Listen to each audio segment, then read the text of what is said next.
Kalau saya menyebut bahwa anak-anak SMA di Indonesia itu adalah anak-anak yang bodoh. Kita tahu nggak misalkan kenapa orang-orang di Indonesia itu dianggap bodoh?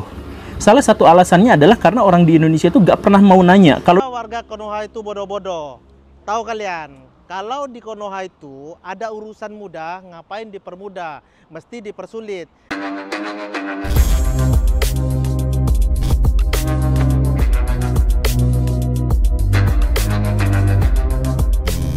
Assalamualaikum warahmatullahi wabarakatuh, geng. Berjumpa lagi bersama saya Iki. Gimana kabar-kabar saudara-saudara, sahabat-sahabat saya? Semoga kabar kalian selalu baik-baik saja, dilindungi oleh Allah Subhanahu wa taala, dijauhkan dari segala bala musibah dan diberi umur panjang. Amin ya robbal alamin. Oke, geng, seperti biasanya di video kali ini Ikinya akan ngereaction sebuah video yang telah di-tag maupun yang telah terjumpa di TikTok. Dan di video kali ini Ikinya akan ngereaction sebuah video pernyataan dari orang Indonesia sendiri dan juga guru Indonesia sendiri mengatakan bahwasalnya kalau orang Indonesia ini mengatakan kenapa orang-orang Konoha itu bodoh-bodoh. Waduh, dikatain bodoh-bodoh. Dan Pak Guru ataupun guru ini juga mengatakan demikian, geng. Kenapa penyebabnya? Ya pasti banyak faktor penyebabnya, geng. Satu utamanya menurut Iki itu adalah tentang kesejahteraan makanan, pokok makanan ya, geng, dan para pendidikan kayak gitu. Coba kita seperti di luar negeri seperti Singapura, Brunei, Malaysia dan lain sebagainya, negara-negara besar. Kalau kalian bandingkan dengan Cina, Rusia, Amerika, itu sama-sama negara besar juga, geng. Seperti India juga ya, geng, ya.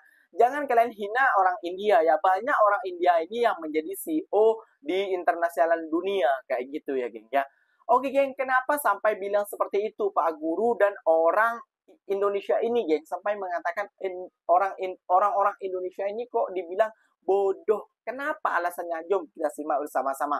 Namun sebelum simak, jangan lupa dulu dong, geng, sokong channel ini dengan cara apa? Subscribe, like, komen, answer-nya. Apa benda, silahkan komen di bawah. Janji jangan bergaduh. Oke, kita simak dulu videonya. Let's go. Ini realitanya, orang Indonesia tuh emang goblok. Makanya yang rame di sosmed itu tuh konten prank, konten mandi lumpur, atau bahkan sampai konten bagi-bagi duit. Nah, here's the thing. Konten kreator yang bikin konten kayak gini, itu tuh pinter. Karena mereka tahu orang Indo tuh demennya drama atau enggak duit. Makanya konten-konten gituan tuh laku. Dan mereka memanfaatkan itu gitu loh. Konten yang bagus, konten yang edukatif, dan konten yang bisa merubah nasib orang dari yang jelek bisa jadi lebih baik. Itu tuh justru yang sepi. Sepi, cuy. Hanya PR kita dan gue pribadi nih sebagai konten kreator edukasi, gimana cara bisa bikin konten kayak gini? Itu tuh rame. Gue belum putus asa karena gue yakin pasti ada orang di luar sana yang pengen belajar, yang mindsetnya beda sama orang-orang kayak biasanya. Jadi tinggal kita aja nih gimana sebagai value creator. Value creator ya, gue bukan ngomong konten creator. Bisa bikin konten yang gak sampah dan bisa ngasih value supaya bisa berdampak positif ke sekitar. Karena ada caranya dan gue yakin ada buktinya juga. Kalau lo nonton video ini sampai habis, itu berarti kan gue sukses kan? Membuat video edukasi yang akhirnya ditonton sampai habis dan bermanfaat, ada value-nya. Seberapa tolol masyarakat Indonesia? Kalian pasti berasa bahwa orang-orang di negeri Wakanda ini orangnya unik-unik kan ya? Dan kadang-kadang kalian juga berasa kayak kok negara kita setolol itu sih? Dan ada survei yang membuktikan bahwa kita itu peringkat 44 dari 44 negara. To be fair, ini survei adalah the most educated country, dimana indikatornya adalah berapa banyak mayoritas dari penduduknya masuk ke SD, ke SMP, ke SMA, dan sampai ke universitas. Kalian setuju gak negara tercinta kita ini ranking 44 dari 44 negara? Dan menurut kalian pemerintah bisa ngelakuin apa biar kita lebih tinggi lagi rankingnya? Komen. Anak-anak di Indonesia tidak tahu seberapa bodohnya mereka. Jadi tulisannya tuh begitu. Kenapa dia bilang anak-anak Indonesia tidak tahu seberapa bodohnya mereka itu? Karena anak-anak Indonesia itu dalam survei intelijensi atau kriteria-kriteria yang berhubungan dengan kecerdasan, yang manapun juga, Indonesia itu selalu kalah anak-anaknya.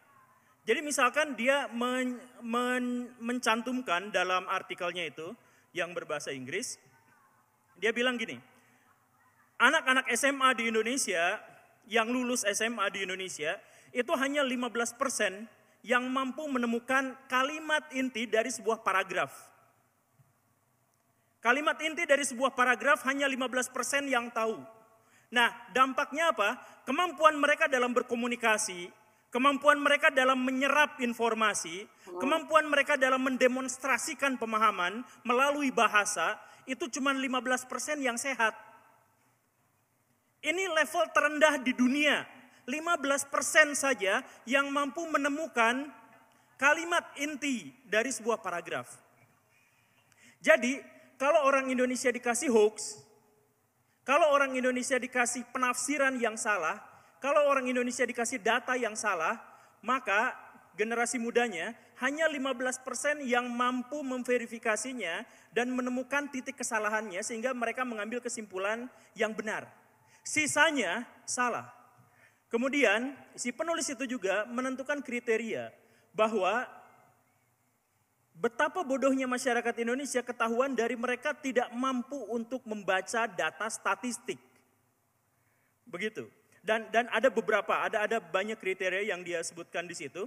Tapi intinya kalau misalkan kita kaitkan dengan pemilu itu kemudian bahwa anak-anak muda kita akan siap dengan demokrasi, dengan pemilu tahun 2024 karena mereka tidak terpapar hoax, karena mereka lebih analitis dan sebagainya.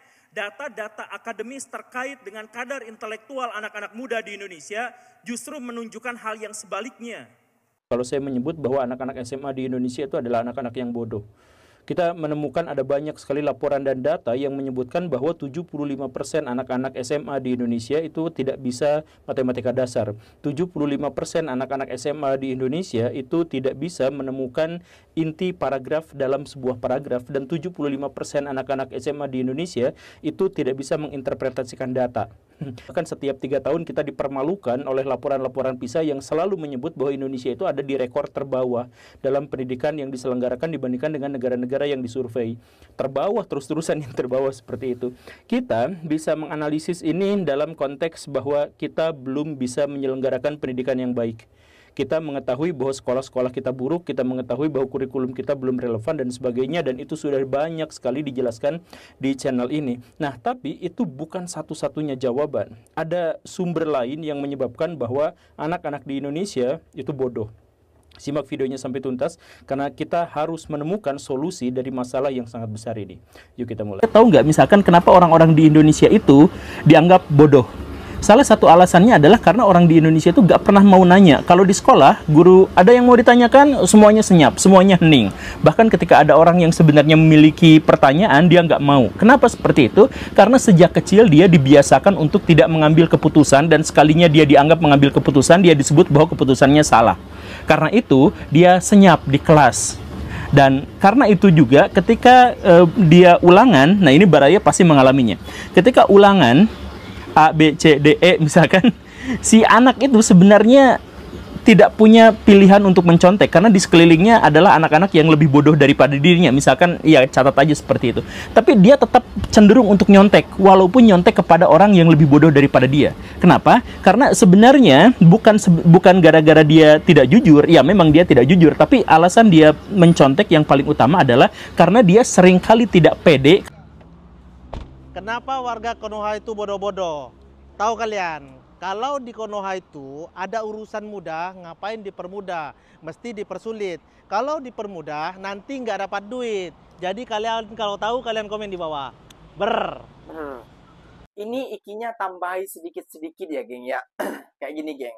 Kenapa juga banyak netizen juga ya, gengnya, ataupun orang-orang Konoha juga ya, yang menurut mereka itu bodoh kayak gitu ya. Yang nggak semuanya juga, garis bawah juga ada sebagian saja yang para penonton media sosial ataupun tentang apa itu kebanyakan juga suka yang suka konten-konten kebencian, suka lihat konten hoax, lihat konten-konten apa ya tentang kebencian dan tentang kesalahan apa kayak gitu. Udah itu seakan-akan dirinya tuh paling benar itu ya kayaknya. Seakan-akan mereka tuh yang menonton paling benar dan menonton video tidak sampai habis, tidak sampai akarnya kayak gitu ya geng ya. Jadi kayak gitu. Dan nomor 2-nya ya mungkin tentang kualitas apa pendidikan juga kayak gitu ya geng ya, pendidikan dan juga pola. Dan nomor 3 adalah pola makan kayak gitu. Mungkin kurang di Indonesia ya. Gizi-gizi yang baik itu tidak dicerna ataupun tidak apa namanya geng ya. Tidak makanlah, kan tahu sendiri ya geng ya, barang-barang pokok ataupun barang-barang yang bervitamin ataupun yang berprotein ataupun yang mencerdaskan kayak gitulah pokoknya ya, makanan-makanan seperti itu lumayan mahal bila di Indonesia hanya orang-orang kaya saja dan orang-orang tertentu saja. Dia tidak mengatakan semua orang Indonesia itu yang seperti dikatakan oleh Gumbul dan tadi ya yang terakhir itu ya, tidak. Ada juga yang pandai, ada juga yang pintar. Nanti akan takutnya disetik nih sama si MRI itu ya, biasanya kayak gitu ya. Kayak gitu ya, geng ya. Jadi apa namanya ya?